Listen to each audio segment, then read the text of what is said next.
Assalamualaikum warahmatullahi wabarakatuh. Selamat datang kembali Bapak Ibu di Mr. Slam Channel, channel tentang seputar informasi kepegawaian. Bapak Ibu, pada kesempatan kali ini kita masih membahas kaitan pengelolaan e-ijazah untuk satuan pendidikan, di mana kita sudah ketahui beberapa waktu yang lalu bahwa Kementerian Pendidikan Dasar dan Menengah mulai tahun 2025 ini akan menerapkan pengelolaan ijazah secara digital, di mana nanti satuan pendidikan baik dari SD, SMP, SMA, SMK nanti akan mengacu kepada pengelolaan ijazah secara digital. Nah, penerbitan ijazah ini nanti berdasarkan data yang diambil dari data pokok pendidik atau Dapodik yang terintegrasi dengan Dukcapil. Nah, pada kesempatan kali ini Bapak Ibu, kita akan membahas kaitan dengan mekanisme penerbitan ijazah untuk tahun pelajaran 2024-2025. Baik Bapak Ibu, sebelum kita lanjut, jangan lupa untuk like, share, komen, dan subscribe di video dan channel kami di Mr. Slam Channel. Mudah-mudahan dengan dukungan Bapak Ibu, channel kami semakin maju, semakin berkembang, bisa memberikan informasi-informasi yang terupdate, teraktual, dan tentunya bermanfaat untuk kita semuanya. Baik Bapak Ibu, kita lanjut pada pokok pembahasan.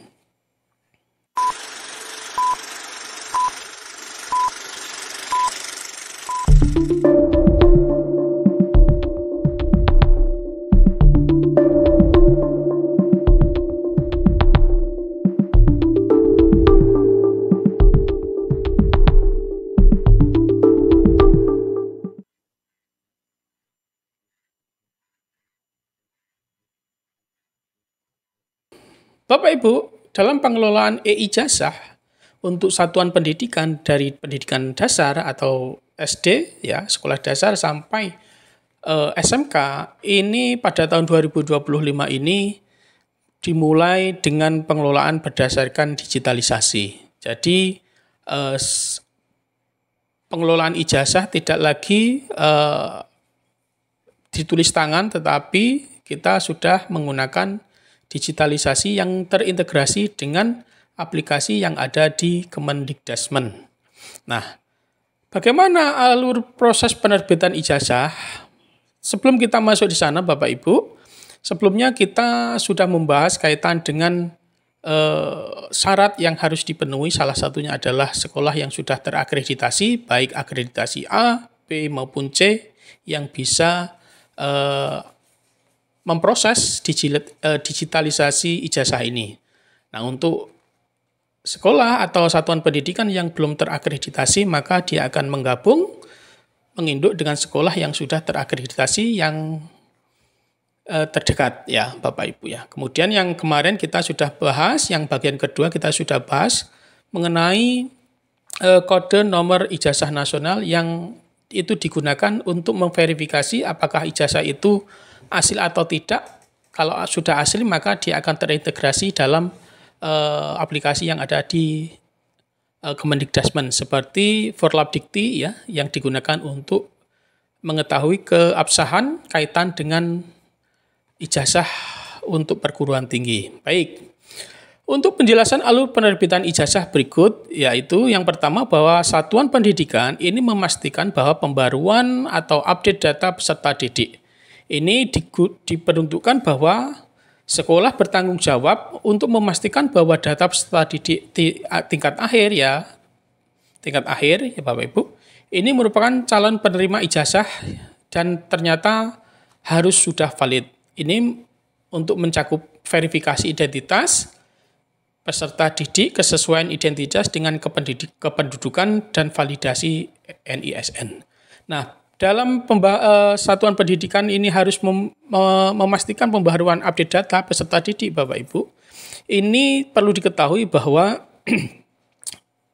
digitalisasi ijazah ini terintegrasi dengan Dukcapil ya Bapak Ibu, dan validitas NISN. Artinya data yang diambil itu adalah data yang sudah sesuai dengan rekam data yang ada di Dukcapil. Nah, Yang jadi permasalahan Bapak Ibu yang ada di lapangan, bahwa ijazah yang terakhir seperti ijazah SMP, ijazah SMA dan sebelumnya, ini tidak sesuai dengan data yang ada di KK atau Dukcapil. Nah, ini akan jadi permasalahan. Oleh karena itu, dipastikan bahwa data yang ada di ijazah terakhir dan ada data yang ada di Dukcapil ini harus sama. Kalau tidak sama seperti bagaimana Pak, Bu? Yang kalau data tidak sama itu kita harus menyesuaikan data yang ada di SMP, ijazah SMP atau ijazah SD sebelumnya. Dengan apa? Dengan memperbaiki KK yang disesuaikan dengan ijazah sebelumnya, agar nanti ijazah yang keluar di tahun ini harus sesuai dengan ijazah yang keluar untuk untuk jenjang sebelumnya. Yang kedua, Dinas Pendidikan atau kementerian sesuai dengan kewenangannya memastikan status akreditasi satuan pendidikan. Nah, ini tadi kita sudah sedikit bahas bahwa Dinas Pendidikan atau kementerian ini mempunyai kewenangan untuk memeriksa status akreditasi dari satuan pendidikan. Untuk peserta didik pada satuan pendidikan yang status sekolahnya ini belum terakreditasi, maka Dinas Pendidikan menentukan satuan pendidikan induk untuk peserta didik tersebut. Artinya sekolah yang dimaksud menggabung untuk penandatanganan ijazah. Tetapi tetap nanti nama sekolahnya adalah nama sekolah yang lama. Penentuan satuan pendidikan induk ini dilakukan untuk memastikan bahwa semua peserta didik yang berhak tetap dapat menerima ijazah meskipun berasal dari satuan pendidikan dengan status tidak terakreditasi. Jadi hanya untuk tanda tangannya saja Bapak Ibu atas nama kepala sekolah yang menjadi induk, tetapi data dan semuanya ini masih menggunakan data sekolah lama. Pusdatin menetapkan daftar nominasi sementara atau DNS, di mana setelah peserta didik divalidasi, Pusdatin akan menetapkan daftar nominasi sementara berdasarkan data yang sudah valid. Jika ada data yang belum memenuhi syarat atau validasi, data tersebut akan masuk ke dalam residu DNS, di mana satuan pendidikan kemudian diwajibkan untuk memperbaiki data tersebut sebelum menjadi DNS. Ya, oke, kita lanjut. Penetapan kelulusan peserta didik oleh satuan pendidikan ini melalui surat keputusan Kepala Satuan Pendidikan. Artinya, Kepala Sekolah atau Kepala Satuan Pendidikan mengeluarkan SK penetapan kelulusan yang menyatakan bahwa nama-nama atau peserta didik itu dinyatakan lulus. Nah, ini merupakan syarat kelulusan peserta didik mengacu pada ketentuan peraturan perundang-undangan yang berlaku. Artinya, harus ada penetapan kelulusan dari satuan pendidikan yang menyatakan bahwa nama-nama atau siswa-siswa tersebut dinyatakan lulus. Kemudian yang E, satuan pendidikan mengunduh format SPTJM. Nah, satuan pendidikan ini nanti mengunduh Bapak Ibu surat pertanggungjawaban mutlak yang ditetapkan oleh yang ditandatangani oleh kepala sekolah, di mana STPJM ini ya, SPTJM ini wajib ditandatangani oleh kepala satuan pendidikan atau kepala sekolah di atas materai 10.000 dan diunggah pada sistem kementerian untuk diajukan ke Dinas Pendidikan atau kementerian sesuai dengan kewenangan. Nah, surat SPTJM ini, Bapak Ibu, ini berfungsi sebagai bukti resmi yang menyatakan bahwa data sekolah atau data peserta didik telah diverifikasi dan telah memenuhi syarat untuk menjadi penerima ijazah. Jadi nanti kepala sekolah menandatangani surat pertanggungjawaban mutlak di atas materai 10.000. Nah, persetujuan SPTJM ini diunggah dan dilakukan oleh Dinas Pendidikan bagi satuan pendidikan sesuai dengan kewenangannya. Satuan kerja pada kementerian sesuai dengan kewenangannya bagi SPK ya Sekolah Pendidikan Khusus, Atase Pendidikan bagi Kantor Perwakilan Indonesia atau sekolah yang ada di luar negeri untuk paket A, paket C, paket B, paket C yang ada di luar negeri. Nah, untuk persetujuan ini menjadi dasar untuk diterbitkan ijazah Bapak Ibu bagi siswa atau peserta didik. Kemudian setelah SPTJM ini disetujui, maka data yang terkait akan diubah menjadi DNT. Nah, setelah DNS ada surat SPTJM yang divalidasi dan diakui kemudian ditetapkan menjadi DNT untuk penerima ijazah. Sementara peserta didik yang belum memiliki STPJM akan dimasukkan ke dalam data residu DNT. Nah, ini Bapak Ibu adalah yang harus dilakukan oleh satuan pendidikan agar SPTJM ini dapat dikeluarkan atau dipenuhi untuk memenuhi syarat untuk mendapatkan ijazah. Kita lanjut Bapak Ibu, penomoran ijazah nasional. Nah, dalam penomoran ijazah ini Bapak Ibu, ini adalah wewenang dari Kementerian Pendidikan Dasar dan Menengah, di mana dalam ijazah ini akan menyantumkan format ijazah masing-masing peserta didik calon penerima ijazah. Nah, ini video ini sudah kami rilis Bapak Ibu bagian yang kedua kemarin. Silakan nanti Bapak Ibu scroll di Mr. Seleb Channel. Kemudian untuk pencetakan dan pengesahan ijazah, Bapak Ibu, bahwa satuan pendidikan mengunduh format ijazah yang telah disediakan dalam sistem kementerian paling singkat, ini 3 hari setelah tanggal penetapan DNT. Jika DNT-nya ditetapkan tanggal 15 Mei, maka paling singkat, paling cepat, ini 3 hari kemudian tanggal 18, ini sudah bisa diunduh formatnya. Satuan pendidikan mencetak format ijazah yang telah diunduh tersebut jika akan ditandatangani dengan tanda tangan basah. Oke. Satuan pendidikan membubuhkan foto peserta didik pemilik ijazah pada format ijazah. Oke. Kepala Satuan Pendidikan menandatangani ijazah dengan tanda tangan basah dan membubuhkan stempel Satuan Pendidikan atau dengan tanda tangan elektronik yang tersertifikasi. Ini silahkan nanti Bapak Ibu. Kalau tanda tangan elektronik sudah diperbolehkan, berarti Bapak Ibu boleh nanti mendaftar di BSRE ya, Badan Sertifikasi Elektronik. Dalam hal Kepala Satuan Pendidikan tidak dapat menerbitkan ijazah dikarenakan berhalangan atau terjadi kekosongan jabatan, maka penandatanganan ijazah dilakukan oleh pelaksana tugas PLT ya Bapak Ibu ya. Kepala Satuan Pendidikan sesuai dengan ketentuan yang berlaku.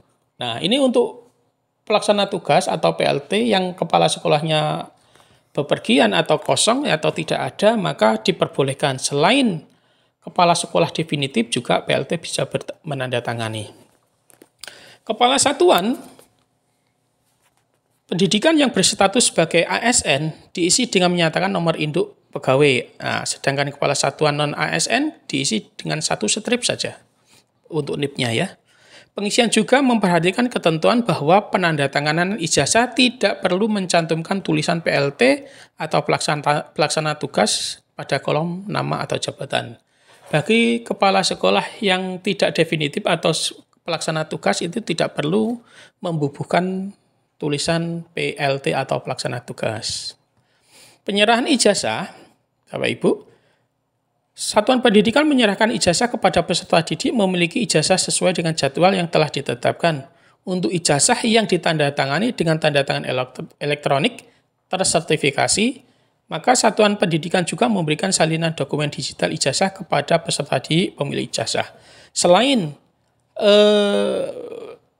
ijazah yang sudah di print out atau sudah dicetak, yang kemudian ditandatangan dan tersertifikasi dan sudah dibubuhi tanda tangan dan stempel, maka peserta sekolah juga nanti memberikan salinan dokumen digital ijazah ya, secara digital kepada peserta didik. Jadi tidak hanya berupa print out cetak, tetapi juga berupa file ya atau dokumen digitalnya. Baik, kita lanjut. Nah, ini penjelasan alur penerbitan ijazah Bapak Ibu. Peserta didik mengajukan permohonan perbaikan ijazah. Oh, ini untuk perbaikan ya. Kita lewat saja ya Bapak Ibu untuk perbaikan, nanti ada beberapa yang harus dijelaskan di sana. Baik, nah ini untuk spesifikasi kertas ijazah.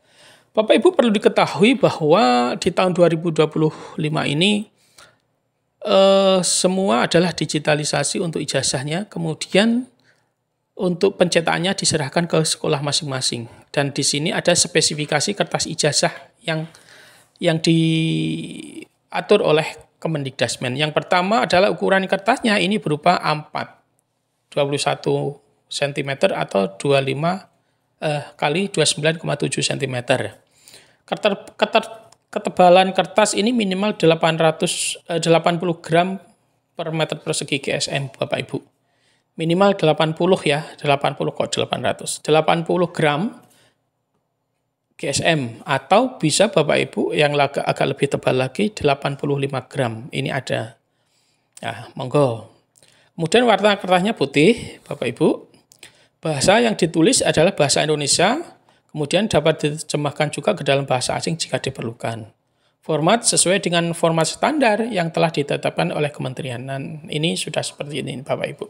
Jadi kalau nanti Bapak Ibu cetak, ya mungkin bisa seperti cetak KTP, cetak KK maupun cetak akte yang sekarang bisa dicetak sendiri di rumah agar efisien ya kaitan dengan kertas. Ya.